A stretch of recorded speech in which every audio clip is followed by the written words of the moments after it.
ఇప్పుడు శిబి చక్రవర్తి కథలో తీసుకుంటే అక్కడికి పావురం రూపంలో డేగ రూపంలో వచ్చింది సాధారణమైన పక్షులు కాదు.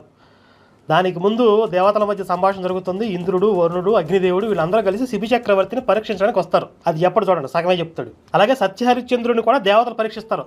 దానికి సంబంధించిన సంవాదం కూడా పైన ఇంద్రలోకంలో జరుగుతుంది. అంటే అక్కడ దేవతల ప్రస్తావన ఉనికి ఉన్నాయి.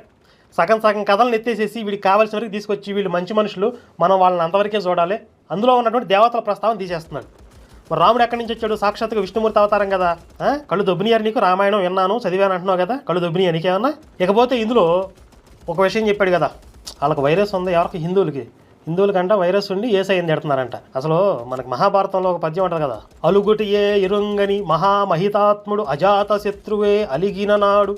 ఆయనకి సాధారణంగా కోపం రాదయ్యా, కోపం వస్తే మాత్రం ప్రళయమే అని ధర్మరాజు గురించి చెప్తాడు కృష్ణుడు కదా. అలాగే హిందువులు సహజంగా శాంతిపరులు, సహనం కలిగిన వాళ్ళు, ఇతర మతస్థులను